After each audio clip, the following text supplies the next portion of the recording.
खुलुमबाय लोगोफोर बे समाव नोंथांमोननि सिगाङाव दिनैनि फुंनि रादाब होनो लानाय जादों। दा बे फुंनि रादाबाव नोंथांमोनहा मा गोलैगोन बेखौ जोबजासिम नायलांबा नुनो मोननाय जाहैगोन। दा गोबाव खालामाजासे फार्स्टनिफ्रायनो नायलांनो हासिगोन।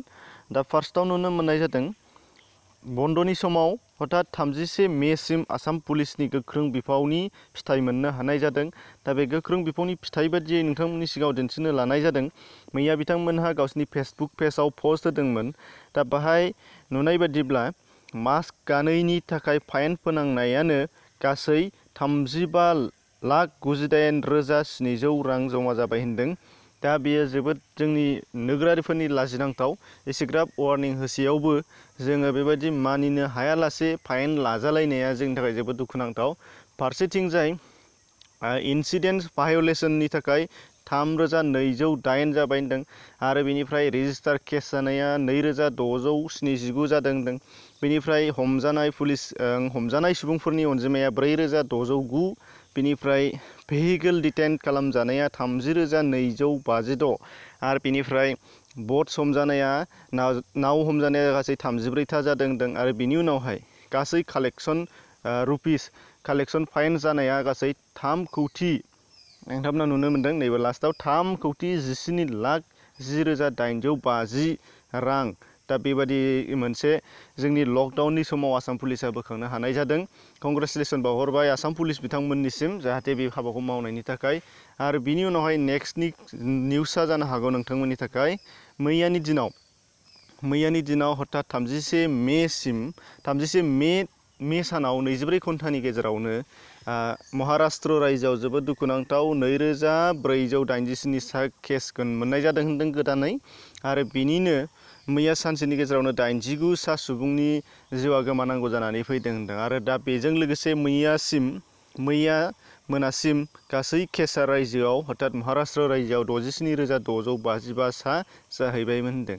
मख'जाथाव नोंथांमोना नुनो मोननाय जादों भारतआव बे रायजोआवनो बयनिख्रुइबो बांसिन COVID-19नि पजिटिभ केस मोननो हानाय जाबाय। जोबोद दुखुनांथाव। दा बेजों लोगोसे नोंथांमोननो 3rd नाम्बाराव नुनो मोननाय जादों क्वारेन्टाइन सेन्टाराव थाग्रा आइजोफोरा सांग्रांथि थानांगौआ जोबोद गोनांथि जानानै दङ। बेयावहाय नोंथांमोननो मोनसे दिन्थिनो लानाय जादों जे उत्तराखन्डनि मोनसे क्वारेन्टाइन सेन्टाराव 25 बोसोर बैसोनि सासे सिख्लाखौ हारसिंनि समाव खाबु लानानै सेक्सुवेल हेरेसमेन्ट खालामबाय थादोंमोन होनदों। नाथाय बे समावनो सासे फोरोंगिरि आरो सासे भिलेज डेभेलपमेन्ट अफिसार बिथांमोनहा आन्दाज मोननानै दायनिगिरिखौ हमनानै पुलिसनो हरनाय जादों होनदों। आरो बे जाथाया मैया 31 मेनि खौरां। दा बेहाय बे जाथाया उत्तराखन्डनि जाथाय। दा बेयावहाय खौराङाव मोननायखौसो जों मिथिनो मोनबाय। खौराङाव मोनैबो गोबां जाथाय बेबायदि जानानै थांदों जानो हागौ। जाथायनि सोमोन्दै जोंसो मिथियाखै। दा बिनि थाखायनो जायफोर बिथांमोनहा क्वारेन्टाइन सेन्टाराव थादों बिथांमोनहा खोब सांग्राङै थानाया गोनां। फारसेथिंजाय भाइरास, फारसेथिंजाय बेबायदि माखासे लंपट सुबुंफोरनि आखु। दा बेनि उनावहाय नुनो मोननाय जादों 4 नाम्बाराव आसामनि कर'ना भाइरास अर्थात COVID-19नि थासारिनि सोमोन्दै एसे दिन्थिनो लानाय जादों। दा बेयावहाय नुनो मोननाय जादों नोंथांमोना मैयानि 15:45 आपडेट खालामनानै होनाय। दा बेयाव आपडेट खालामनानै होनाय बायदिबा 67 सा गोदान केस मोननाय जादों। 67 सानि गेजेरावहाय तिनिसुकियानि 16 सा, गवालपारा 10, क'क्राझाराव 9, 7 सा, शिबसागर नगाव 7 आरो सनितपुराव 5, डिब्रुगड़आव 4, करिमगन्जआव 3, कामरुपआव 2, गलाघाट 2 आरो बाक्सा 2। दा बेखौ लानानै गासै केसआ नोंथांमोनहा नुनो मोननाय जादों। दा बर्थमान 1339 अर्थात 1339 सा, बेनिनो डिसचार्जआ 185, एक्टिभ केसआ 1147, 4 थैनाय आरो 3 माइग्रेसन जालांनाय।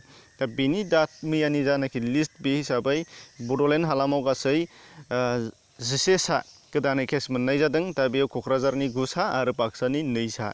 दा बेखिनि बर्थमान जोंनि आसामनि COVID-19नि थासारिया। दा बेखिनिमोन नोंथांमोननि थाखाय। भिडिअखौ नायनायनि थाखाय साबायखर थाबाय। गुबुन भिडिअ नायनो थाखाय डिसक्रिपसनाव हाबनो हानाय जागोन। गोजोन्थों।